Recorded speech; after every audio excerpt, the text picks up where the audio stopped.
When Tutankhamun's tomb was opened in 1925, the world marveled at gold masks and glittering treasures. But among them lay something far more mysterious, a dagger. Its handle was golden, its sheath decorated with fine patterns, yet the real surprise was the blade. It wasn't bronze or gold like most weapons of the time. It was iron, a metal Egyptians shouldn't have had. The Iron Age wouldn't reach Egypt for another 2 centuries. So, did a teenage pharaoh possess a blade made of a metal his people didn't yet know how to forge? Modern analysis finally gave the answer. Tests revealed the blade held nickel and cobalt in just the right amounts to match meteorite iron. Tutankhamun's dagger wasn't crafted on Earth. It was born from the stars. And that revelation opened the door to an even greater mystery. Why meteoric iron matters. To understand just how extraordinary this discovery was, we need to remember the world of ancient Egypt. For Tutankhamun's people, iron was not just rare, it was almost mythical. They had no furnaces capable of smelting it, no knowledge of how to shape it from raw ore. To them, iron was a metal that simply appeared, falling from the sky. And when something comes crashing from the heavens in a blaze of fire, how could it not be seen as a gift from the gods? In fact, ancient texts even contain a phrase that translates to iron from the sky. For Egyptians, this wasn't poetry. It was reality. That's why Tutankhamun's dagger mattered so much. More valuable than gold, more sacred than any jewel, this blade tied the young pharaoh directly to the divine. Buried with him in his tomb, it wasn't just a weapon, it was a symbol, a fragment of the cosmos, carried into eternity at the side of a king. But the dagger was only one clue. And soon, investigators realized Tutankhamun's tomb held even more evidence of Egypt's fascination with objects from the heavens. Significance and speculations. Tutankhamun's dagger has fueled endless debate among historians and enthusiasts alike. Was it simply a rare luxury, reserved for royalty, or did it carry a deeper meaning? Some scholars suggest the blade was far more than a weapon. To a civilization that worshipped the sun, stars, and cosmic order, holding a fragment of the heavens may have been a way for a pharaoh to claim divine power.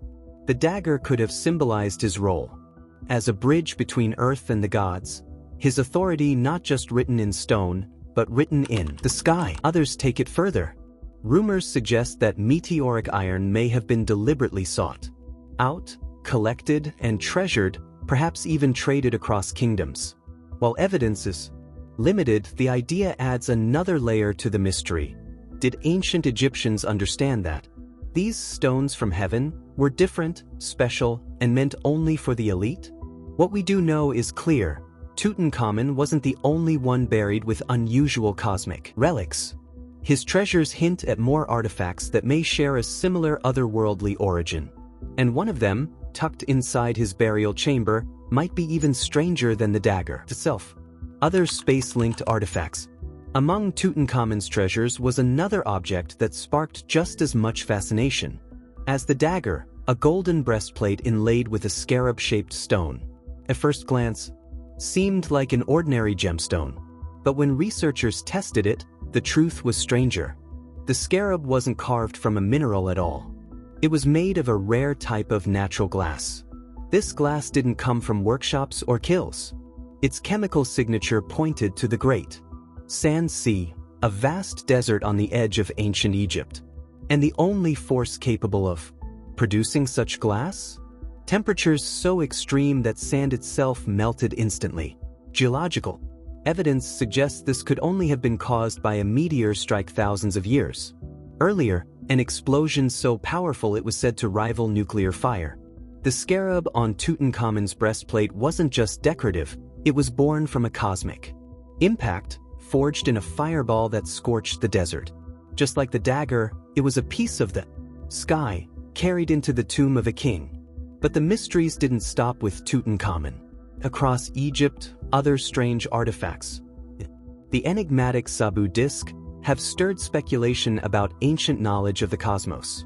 Were these relics simple objects, or could they reveal a deeper connection between the Egyptians and the heavens above? the line between science and speculation. It's easy to see why discoveries like these spark wild theories. A dagger forged from a meteorite, a scarab born in a cosmic fireball. Add the strange Sabu disk into the mix, and it's no wonder some claim Egypt held secrets from beyond the stars. But here's where science draws the line. The dagger's composition has been proven through modern analysis. The desert glass has been traced to an ancient meteor strike. These are hard facts. By contrast, objects like the Sabu disk remain unexplained but far from evidence of alien technology. Most likely, it was a ceremonial or practical object, though it's true. Purpose is still debated. This balance between fact and speculation is what makes Egypt's story so captivating. Know the ancients prized materials from the sky. We also know how quickly human imagination fills the gaps in our knowledge. And yet, even when separating fact from myth, one truth remains. The Egyptians saw the heavens as more than distant lights. To them, the sky was a realm that could reach down and touch the earth itself. Why this matters to us? So why does it matter that Tutankhamun's dagger came from the stars, or that his scarab was born in a meteor's fire? Because these objects reveal how the Egyptians saw their world and their place in it. To them, a shooting star wasn't just a flash in the night sky. It was a message, a gift, perhaps, even a fragment of the divine. By placing these cosmic materials in the tomb of a king, weren't just honoring him with rare treasures. They were connecting him to eternity, giving him tools forged beyond Earth itself to carry into the afterlife. And that tells us something timeless. Across history, humans have always looked upward for meaning. The Egyptians captured it in metal and glass. We capture it today in telescopes, satellites, and exploration of the unknown. The same wonder stretched across thousands of years. But Tutankhamun's story doesn't just end with cosmic relics.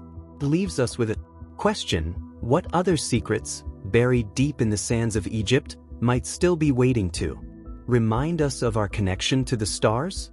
A dagger forged from a meteor, a scarab born in a desert fireball, and a young king buried, with relics that linked him not just to the gods of Egypt, but to the heavens themselves. These aren't just artifacts, they're cosmic messengers, whispering across thousands of years about how the ancients saw their world. For the Egyptians, the sky wasn't distant. It was alive. The gifts, rare, fiery, and otherworldly, were sacred enough to be carried into eternity. Tutankhamun's treasures remind us that even in the age of pyramids and pharaohs, people looked upward with the same wonder we still feel today. So next time you see a shooting star streak across the night, remember, to the ancients, that light could become a blade, a jewel, a bridge between earth and the divine. And perhaps, somewhere beneath the sands, more of these forgotten chapters are still waiting to be uncovered.